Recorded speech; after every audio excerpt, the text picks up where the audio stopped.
can you hear me well? Yeah, great.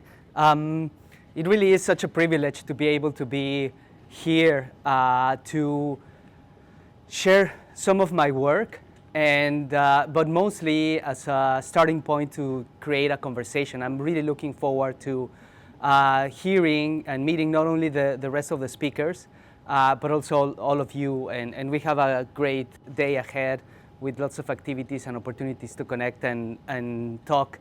I want to, of course, thank Sarah for giving me this opportunity and this privilege to come to visit your wonderful country and your wonderful cultures. And also, of course, to Matt and everyone at Media Design School. I've been spending the week here, and everyone has been so kind. And it's great to establish a connection with a university that is very similar to the one that I work in Mexico. So, well, I'm going to share a little bit of ideas and work around this idea of preferable worlds, design, and alternative futures. But first of all, I want to start by making sort of like a historical leap, specifically, as you can see, to 1975. I don't know if you had already been born then, if you can sort of like remember anything, or if you have sort of like in your mind any idea of what was happening in the world. I try to sort of like bring 2 or 3 things. So back then, the fall of Saigon was in a way marking the end, so to speak, of the Vietnam War. In Mexico, it was interesting to find this. Took place the first World Conference dedicated to what was on the status of women, which took place in Mexico to mark the 1975 International Women's Year. I was also looking, and apologies if I mispronounce this, but there was a march, the Te Ropu or Te Matakite March, if I'm correct, a call to end the alienation of Maori land. Elsewhere in the world, if we look at design, maybe desirable vision of everyday life may sort of like look at like this for some people. And if we go to my city, my country, Mexico City, street life would look like this, and architecture was sort of like this. This was one of the buildings that were erected around then. And I wanted to start with this historical leap because following an advice of one of the organizations that I work, the Institute for the Future, it's always important to look back before looking forward. And more specifically, they recommend to look back twice as far as you want to look forward.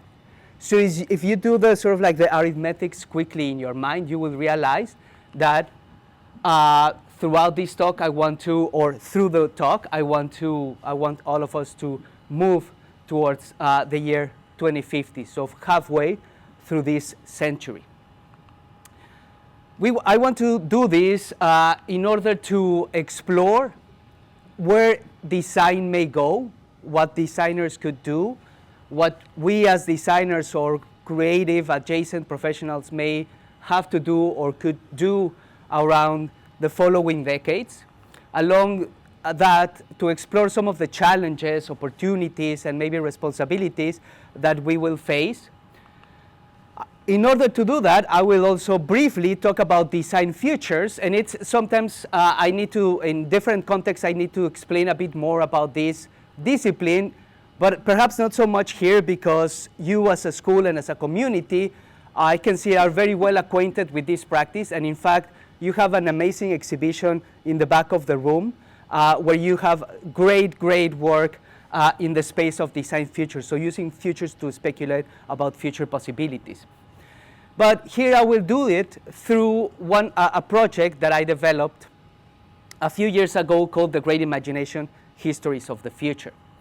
Briefly, although I should skip this quickly because Sarah has already mentioned, I work as a strategic designer in my studio, Diagonal. I work as a research affiliate or quote-unquote futurist at the Institute for the Future. And I teach and I run this program called the Masters in Design, Methods and Exploration at CENTRO. But something else that I have done over the years is write whenever I have the chance, whenever I can sort of like find some time. In 2019, I started to become interested in sort of like flipping this formula, this relationship between futures and design. So looking more, I had been working for a few years back then in using design to speculate about futures, and I wanted to use futures to speculate about where design may go. So I wrote this article, Design the Next 30 Years, which at some point I was planning to turn into a sort of like a ongoing publication, almost like something intending to be a book.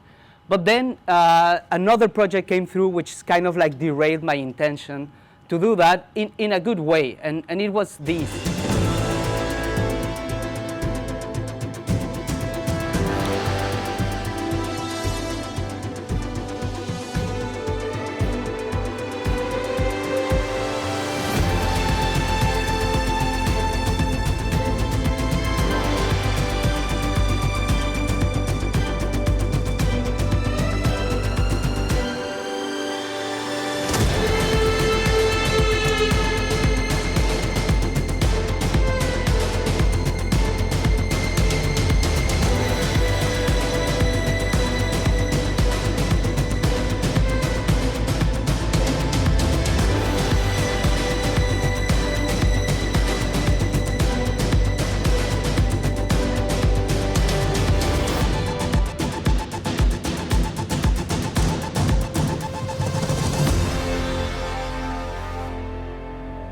So back in 2019, Fundación Telefónica, an organization in Spain, invited me to something that I had never done before and I haven't done since, but I'm looking forward to have another opportunity to do, which was to curate an exhibition. They were interested in organizing an exhibition about the history of the ways in which we, like quote unquote, an unspecified, like cultural history about how we have imagined the future.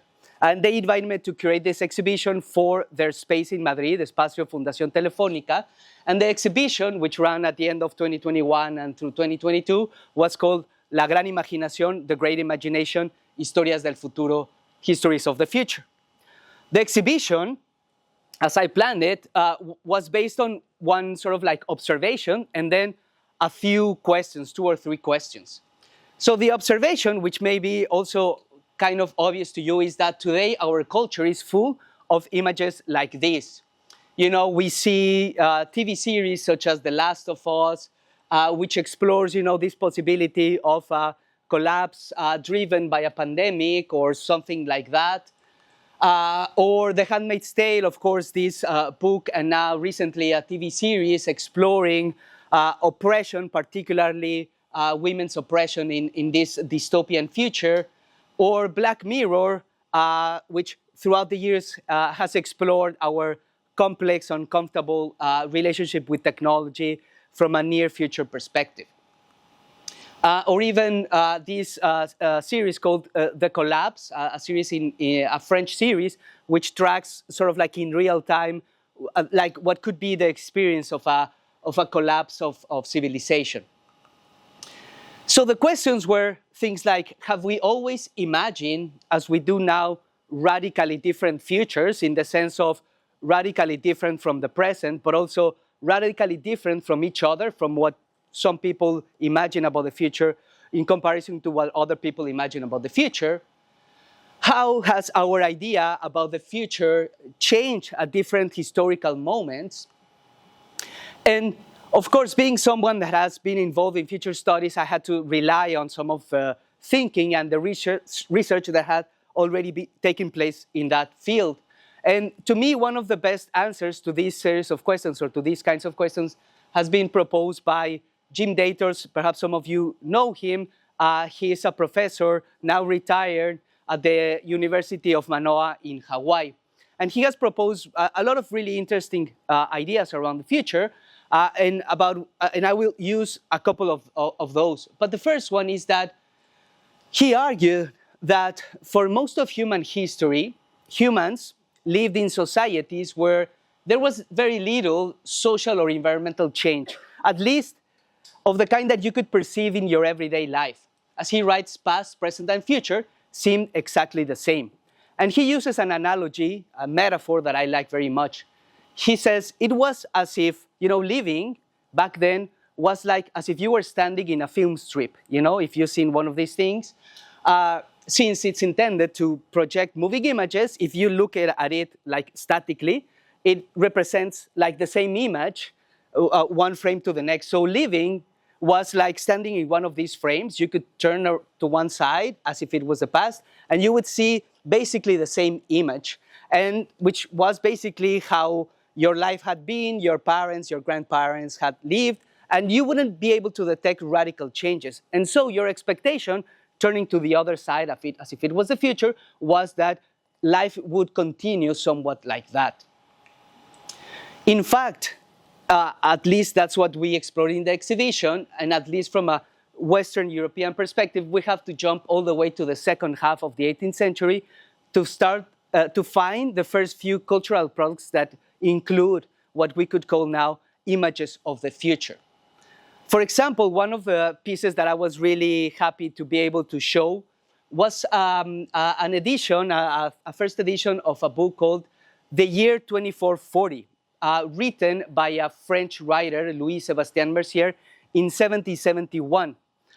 It's an interesting story, and for some people consider it the first futuristic novel, in the sense that before then, books and stories such as Thomas More Utopia or Gulliver's Travels would have to use another mechanism to imagine different societies. They would imagine some undiscovered land or something like that. Whereas Louis-Sébastien Mercier used the idea of imagining a different society in the future. The story is about this person that falls asleep in Paris in 1771 and wakes up in 2440 and goes and walks around the city and describes what he can see. So a very rational society, so a utopia, or some people call it a Uchronia, because, as I said, it was explored through time. And so it's a very rational society, everything is clean, a lot of improvements from the perspective of the 18th century. Of course, from then on, we start to find more and more of these cultural products that include or are based on images of the future.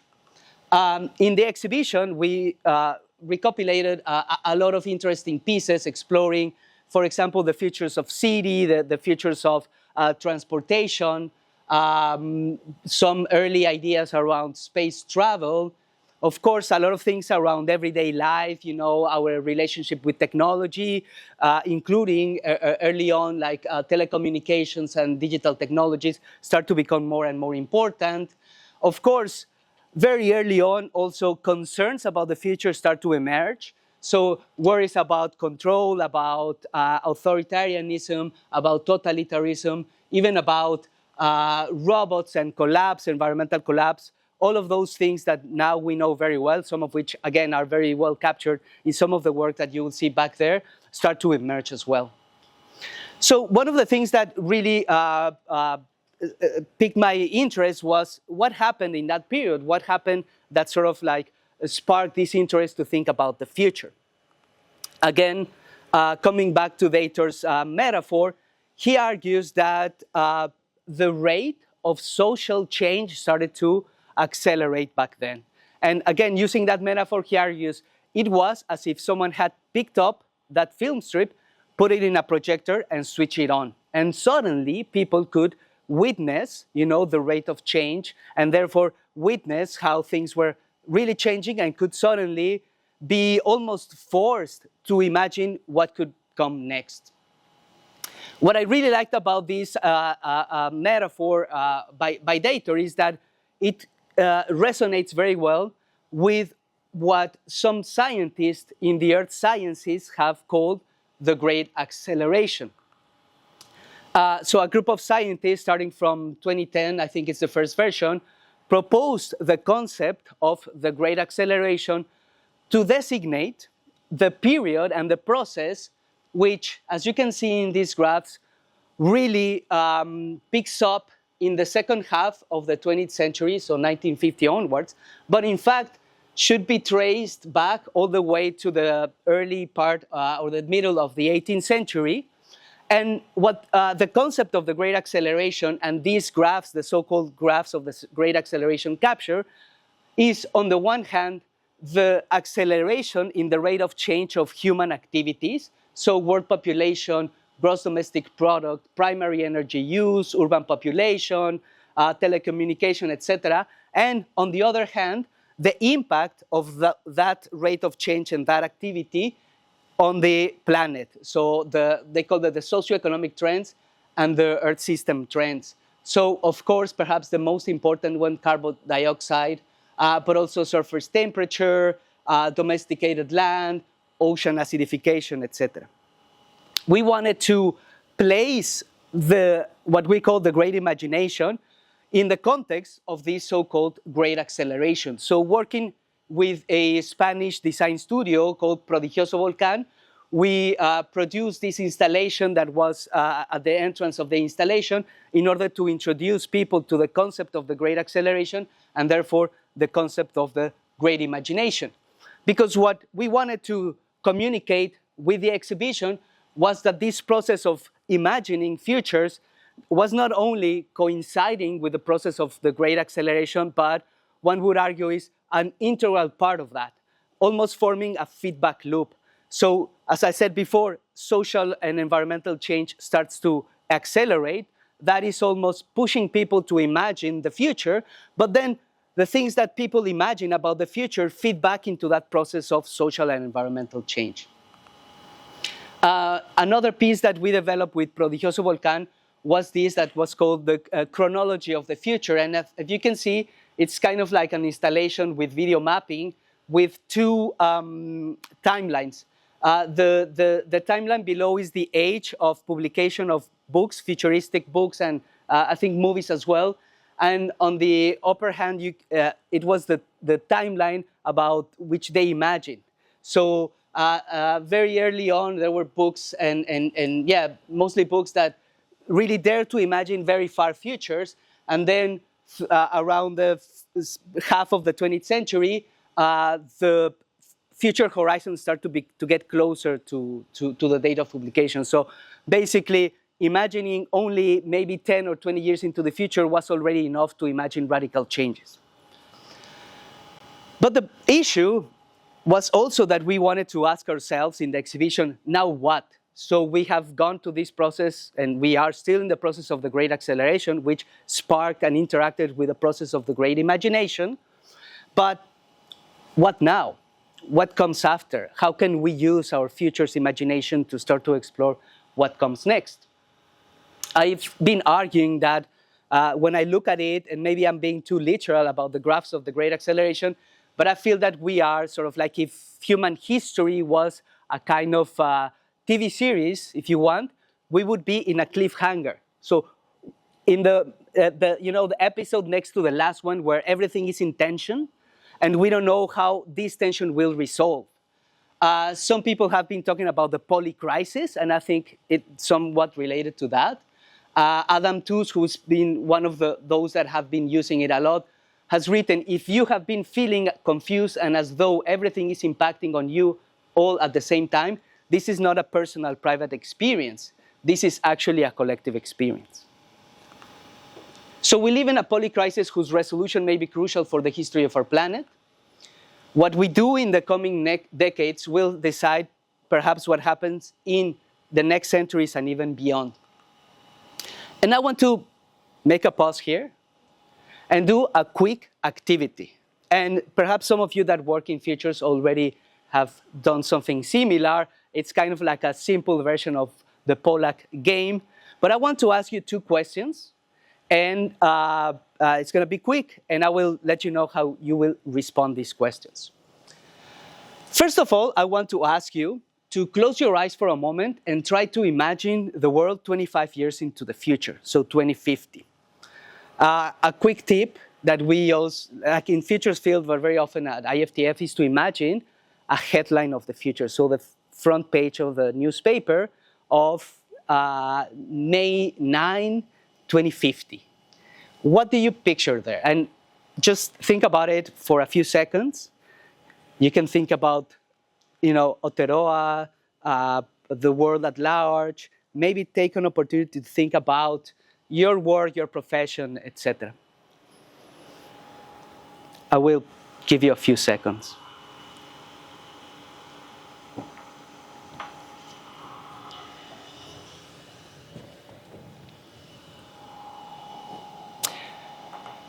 And now, I want to ask you the following. If you imagine basically a better world, an improving world, I will now count to 3 and you will stand up.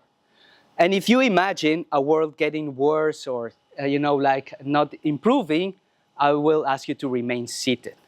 Okay? 1, 2, 3. And this is the moment where you need to be sort of like, what was your don't be drafted? How was it? Yeah, we won't be drafted. We won't be drafted. So don't be drafted to what the other people are thinking. Thanks a lot. Thanks a lot for your honesty. And we see some.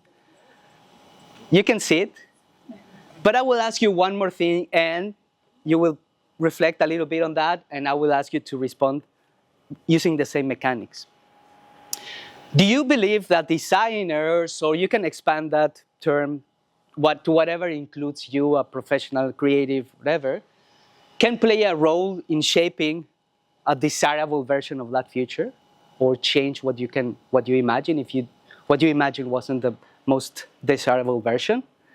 Reflect on that for a moment, and again, I'll count to 3, and then you can respond either by, well, I'll say.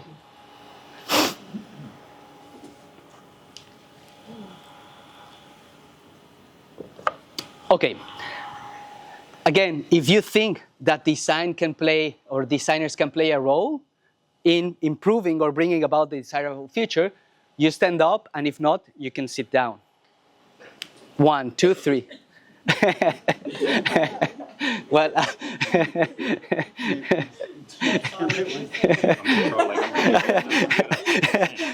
tell us about. No, I'm just joking. Great, thanks a lot. You can sit down. Of course, the question is, what alternative futures can we imagine to respond to the challenges that we face? Or we could also ask it in this way: how many ways are there to continue these curves of the great acceleration?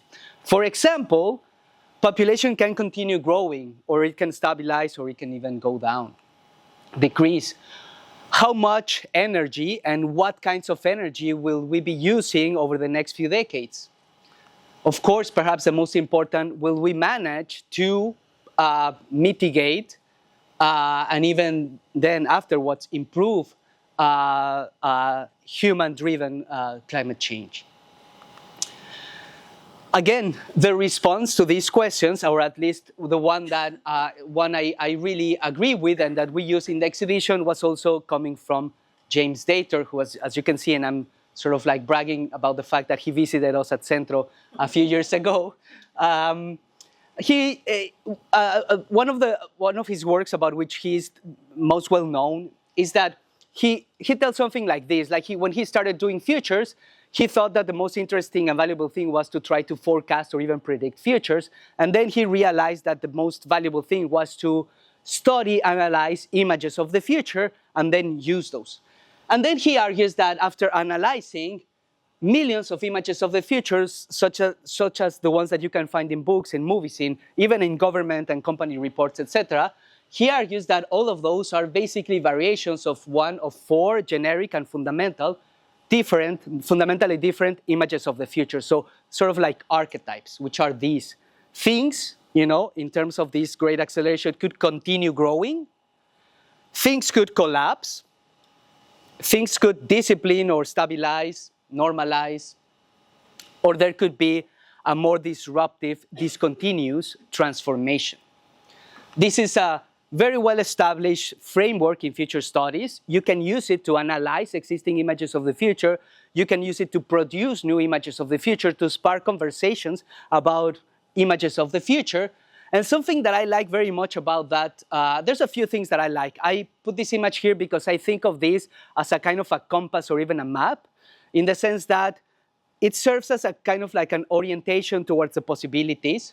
It also, I think, works quite well as a map or a compass, even to find yourself in the current debates around the crisis in which we are, around the poly-crisis, even discourses that are not happening within future studies or that don't even conjure, so to speak, explicit images of the future. When you see politicians or academics or scientists and thought leaders, whatever, talking about what to do today, you may find that some of them repeat or fall into these categories. It's important also to say that none of this is kind of like positive or negative or utopian or dystopian. There's positive, negative, utopian, and dystopian elements in each of those. In fact, it's part of the interesting thing to find them inside. And so we wanted to use those as part of the exhibition to explore these future alternatives. So the last section of the exhibition was called "For Alternatives, the World in 2050. What we did was to invite 4 global thought leaders, interesting people that were commenting and proposing ideas around the current crisis, and we invited them to collaborate with 4 design futures leaders or pioneers as well. Again, this is where I normally explain a little bit more about design futures. Just to say quickly that I include within this category a bunch of more specific practices such as experiential futures, speculative design, and design fiction. And what I think is that they all share the idea of using design processes, methods, and artifacts, which could be graphics, objects, experiences, as you again see at the end of the room, to develop and communicate images of the future. So we developed these 4 installations, these somewhat immersive installations, to ask people that attended the exhibition to step into one of these 4 alternative futures. I will explain and tell you more about each of these installations quickly as a way to also start to speculate. And in this, I'm trying to go back to what I was doing before the exhibition about where design may go. And if I manage to do it on time, I may ask you to do one more sort of like interactive activity. The first image of the future is growth. As Dayton writes, continued growth is the official vision of the future. If you think about what, again, governments and politicians are talking about when they do press conferences and companies, all of these organizations are focused on growing. That is increasingly being called into question, but that's still sort of like the dominant view of the future. As we can see, that was also sort of like the inertial process throughout, obviously in different ways around the world, but throughout these, over all these decades associated with the Great Acceleration. But something interesting has happened, and which is making some people sort of like continue to defend the idea of growth. As some people have argued, something interesting has happening, and they call it that the decoupling of economic growth from environmental impact. So the idea that unlike the process of the Great Acceleration in which economic growth was strictly followed and actually economic growth caused all these environmental impacts, some economists and of course politicians argued that now we can continue growing without having so much impact, at least in one specific of those measures, which is CO2 emissions. They say that some of these countries are actually uncoupling or decoupling growth from CO2 emissions. So they believe that we can have a new kind of growth that they call green growth. One of the scientists or researchers that has been proposing this is a Venezuelan, but also British historian, researcher of socio-economic systems called Carlota Perez. She wrote a famous book called Technological Revolutions and Financial Capital, where she argues that capitalism has has gone through not just one, but 5 technological revolutions. And she did a lot of work trying to understand what happens inside of these each revolutions. I will just say that in her perspective, in her theory, we are now in the typical central moment of each of these revolutions, which is the crisis, like, you know, like the period between the Great Depression and the end of the Second World War in the previous one, and so on. And what has happened since then, in her theory, is that after this comes a so-called golden age of capitalism, where, you know, wealth is somewhat better distributed and people enjoy a better sort of like way of life. And she argues, in fact, that the conjunction of the post-pandemic reconstruction with the climate emergency at this point of the current technological wave indicates the possibility of directing the economy towards, and this is where she proposes a new kind of growth, digital, green, equitable, and global growth. Some of the features of this green growth is that, for example, she places a lot of emphasis on the role of innovative entrepreneurial governments. She, if you are familiar with this space, she works very closely to Italian economist Mariana Mazzucato, who has done a lot of work around this. Obviously, a lot of emphasis on renewable energy and the circular economy, and finally, the dematerialization of the economy through increasingly using digital services and products. We wanted to capture and materialize these somewhat abstract ideas, and for this, we got Carlota Perez to collaborate with my colleagues from IFTF, Jake Donegan and Jacques Barcia, and they came with the idea of Verde y Oro Football Club. It's a football club called Green Golden, obviously referring to that.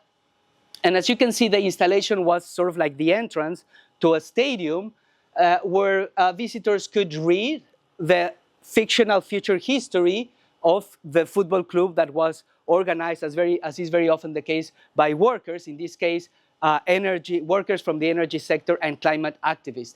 This fictional story starts in 2025 and goes on to the next 25 years.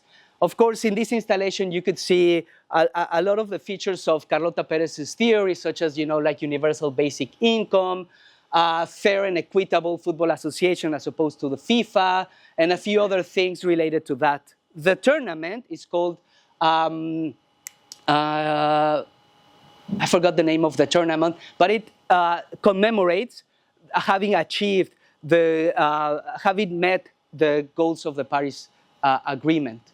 Of course, inside the section, there was a lot of the Regeneration Cup was the name of the cup, and it was a celebration of having achieved 1.5 degrees of increase as the Paris goals. Now, as I said, I wanted to use these to start to explore some of the ideas that are, in a way, implicitly suggested by these installations about how design may evolve in this alternative future. So, for example, we could see, of course, a greater importance, and we are seeing some of those things happening already, of design in the public sector. So design in the public sector, the design of public services is a growing field. The expansion of design of digital services and products, of course, is also an important issue, and the design of circular products, namely recyclable, repairable, etc., is also part of what could be this future of green growth. But that's not the only one, and as I always explain it, there's always a kind of like almost like a dialogue between these 4 visions of the future. The second one is collapse. And Dater argues there are many reasons why people could fear or even hope for collapse. This graph captures one of these issues. It's a graph called the carbon pulse by an energy researcher named Nate Hagens. And in this graph, he wants to capture and put it in a very sort of dramatic way, our use of energy placed in, like very long-term perspective. And what's interesting is these 2 stars. Of course, this is mostly fossil fuel energy. So if we are in the blue star, then there's good news and bad news. So the good news is that there could still be a lot of energy, fossil fuel energy, to be spent and burned. But the bad news is that, of course, we know that that would bring about climate change, and we would, go beyond all of our sort of like goals. And but in fact, we could be in the red star, which also brings with it good and bad news. The good news is that there may not be enough fossil fuels left to really burn our planet, but the bad news is that we are running out of energy, at least insofar as we are still using so much fossil fuels. So we are, as these two covers from National Geographic from 2004, trapped in between the end of cheap oil and the beginning of global warming. For this installation, we collaborated with Raphael Stevens, one of the co-authors of this book called How Everything Can Collapse. They are the sort of founders of a whole field that they called collapsology, dedicated to the study of collapse. As they write, collapse is the horizon of our generation. But collapse is not the end. They write, it's the beginning of our future, because we will reinvent new ways of living in the world. So, a few features in their theory. First of all, of course, a rapid and radical decline of energy use. Therefore, a radical and rapid reduction of social complexity. So all these complex organizations, states, and companies that we have may not be able to be sustained.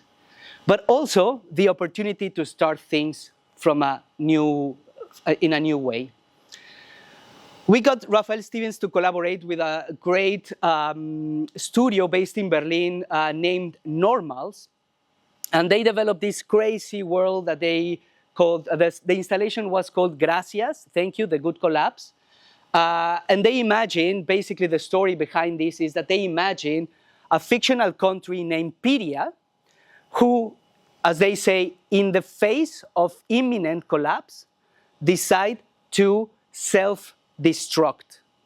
So it's around the idea of a planned intentional collapse. But also, when it comes to a planned collapse, then it can be, in a way, designed. Because all of these artifacts that you can see here are all, basically all the material and immaterial resources of this fictional country, Piria, which have been packed and distributed equally through the population so that after a few months and years, the country ceases to exist and what's left is only people.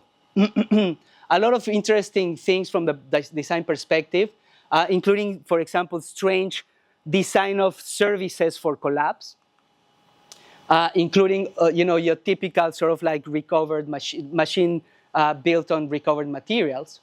But again, they sort of like hint at some possibilities for the future of design. So for example, more frugal design, design for resilience, design for disaster relief. Of course, also perhaps a reduction of professional design and a world where everyone has to and may want to design.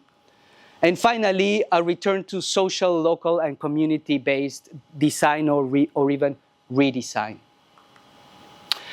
Again, coming with this almost like a conversation, there's a third character. So we have one character that argues, we have been growing, we can continue growing because we can produce a green version of growth. The second person comes and says, no, because if we continue growing and this green growth is a fantasy, we will collapse. And imagine a third person that comes and says, you know what? Yes, green growth is a fantasy, but collapse is not inevitable because we can change the way we live. And this is the third archetype, the archetype of discipline.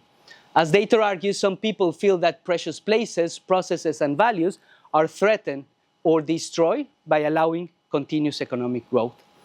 The values here can be already seen across the world in different ways. So for example, in Latin America, and I think Diana just left, and I was going to point at her, we have all these ideas around buen vivir, living well, what in Quechua is called sumac causai, and in Mexico, in Chiapas, they call lequil kuxleyal. But also, in Sweden, they call it lagom, the idea of living with enough or enoughness. And these types of values and discourses have been emerging also at the highest level of governments. For example, in 2023, the European Union organized a Beyond Growth conference to explore what may come after this period of sustained economic growth. We collaborated with Giacomo D'Alisa, who is a researcher and activist in the field and in the social movement called degrowth. And he collaborated, well, as he writes, degrowth advocates like him promote the common sense that people should live simply so that others, both human and non-human, can simply live. Some of the features of this idea of degrowth is a planned and selective reduction of production and consumption. The planned and selective is super important. I won't really go into that. This other formula that the British journalist George Monbiot uses, which I like very much, is the idea of luxury in public luxury, and private sufficiency. And the third one is the whole reorientation of everyday life towards well-being and care. Giacomo collaborated with Becoming, a Catalonian studio, to imagine Las R's. It's a community organization that has reclaimed unused space in a shopping mall, and they gather to plan a lot of community activities around values such as regeneration, reproduction, restitution, and respect. One of the cool artifacts that Becoming did was a song. I will play a little bit. I hope you can see the subtitles.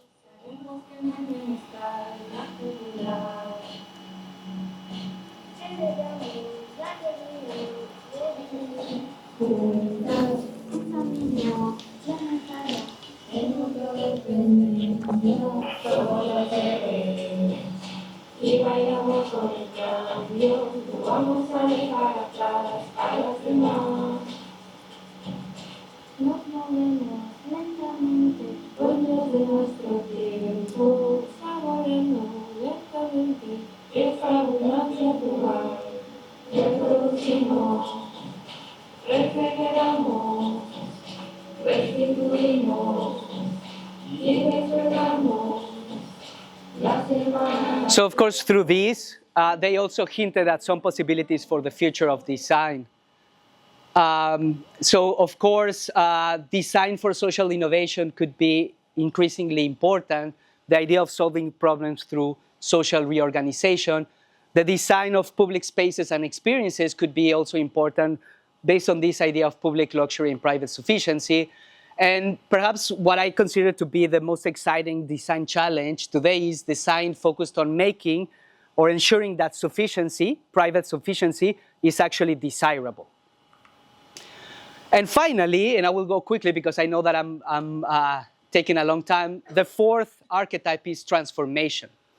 Again, in this sort of like hypothetical dialogue, there's always a fourth person that says, actually, you are not thinking about technology. Because even if growth, green growth may not be enough, it may be that people don't want to live with sufficiency, and we want to avoid collapse. So why don't we use technology, including radically, like technologies like directly capturing carbon from the atmosphere, or even more radically spreading aerosols in the atmosphere in order to block the sunlight and keep the temperature of the planet within a range. As Dator argues, people that support transformation welcomes the transformation of all life, including humanity, from its present form into a new post-human form on an entirely artificial Earth. We collaborated for this installation with Holly Jean Buck, author of a book called After Geoengineering, Climate Tragedy, Repair and Restoration. She's an expert in technology and sustainability. And in this book, she wants to, as she says something along the lines of, she wants to explore the best case scenarios of the worst case scenario. So geoengineering being the worst case scenario, what's the best that could happen if we are forced to do it? She collaborated with a studio which back then was based in the UK, in London. Now I think they are based in Barcelona. It's called Oyo. And together they imagine Blue Marvel Travels. It's a fictional travel agency in this future. Imagine a future where the Earth, the planet, and specific areas have been radically transformed through technology. So it may be interesting to visit those places, to do some geoengineering tourism, so to speak. So in this place, you can visit the Arctic that has been radically transformed. You can visit Amazonas rainforest that owns itself. You can, of course, you cannot leave this out, you can do space travel, or at least go to the atmosphere and experience zero gravity. So a few of the issues or the features of a future of transformation are, of course, technological evolution determines social and political structures. There is allegedly an abundance, or could be an abundance of energy, perhaps through nuclear fission or even nuclear fusion. And of course, the restoration and total control of the planet. So even the idea of the Anthropocene becoming increasingly an intentional affair. So controlling the planet and using our way of impacting the planet in a more intentional way. As Holly Jean Boggs writes, what about a world in which fusion has made clean energy abundant for all, where precision agriculture and robotic harvesting is guided by smallholders and land collectives? A few features of the future of design in here could be an expansion of design and the artificial on a planetary scale, subordinating design increasingly to technological development as such, of course, AI, robots, drones, etc. And even the transcendence of the human, so all these ideas around the posthumanism, the singularity, etc. So these are the four possibilities that we capture and try to materialize in the installation that I'm using here to start a conversation around the future of design. These four features represent a horizon, at least one of the possible horizons of possibilities towards 2050. They are meant to spark questions like, how can we prepare for those possibilities? But also, which of those or what aspects of each of those do we find preferable? How can we as citizens and as professionals contribute to achieving whatever you think is a preferable future? And of course, what will design disciplines and practices look like in 2050? How can design contribute to directing us towards one of these alternative futures? I think that as designers, these alternatives can help us to forecast the evolution of design to better prepare. They can help us to identify options towards which we can work today. So think about, do you prefer a growth future, a discipline future, a transformation, or even a collapse future? And of course, they can be combined. You can ask yourself, what things should grow, which ones should collapse, what do we want to preserve or even transform? I've been doing activities with students and colleagues in different settings, including to imagine their future profiles as designers, including here this week with a wonderful group of third-year BA mixed media design students, which imagine themselves as robot designers, are dealing with, economic challenges and a bunch of interesting things. I had prepared a quick activity, but I want to be mindful of the time. Yeah? It's really quick because I just wanted to sort of like get your ideas around this. So as you can see, and you are already doing, you can scan that QR code, or if you have a computer, you can go into menti.com, M-E-N-T-Y, no, not Y, I.com, and using that code, 2400H216, suddenly I felt like in one of these TV ads where, dial now. And I will only ask you 2 or 3 questions, and then we can close. Okay, just to remind you, these are the 4 alternatives: growth, green, digital, equitable, and global capitalism. If that's your flavor. Collapse, a failed society with the possibility of reinventing itself. That may be your desirable future. Discipline, the idea of living simply so that others, as Giacomo argued, humans and non-humans can simply live. And finally, transformation, AI, geoengineering, completely artificial life. So the first question is, which of these 4 visions of the future do you think is most likely? Where do you think we are heading to? Oh, I like that. Thanks for the comments. Some people change their mind about the future, which I think is great. Okay. This is interesting because I've done this in other occasions and I'm starting to detect a pattern. You know that Data argued that growth is the official vision or was the official vision of the future. I think now we are in a moment where it's kind of like collapse or transformation, you know, like as, you know, who was it that said socialism or barbarism? It's like collapse or transformation. That seemed to be the bifurcation ahead of us. Now, perhaps the most important question. Which of these futures do you prefer? Which one would you like to live in by 2050? A sequence of all four, that's good, yeah. Growth, collapse, discipline, transformation. It's like a roller coaster of futures.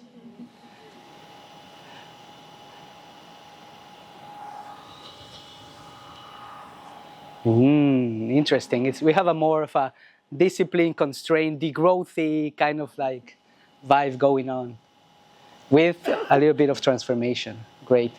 And this is the last one, and maybe I can leave it here just on the screen, either if we have time for questions or not, if not throughout the coffee break. What would be your maybe design job or not, or role in your preferred future? So if you can include in your response, you know, like growth, I would be doing this, collapse, I would be doing this, transformation or discipline, I would be doing this. And we may be able to see the responses when they appear there. Thanks for participating. Thanks for listening. I know I took a long time. Thank you so much.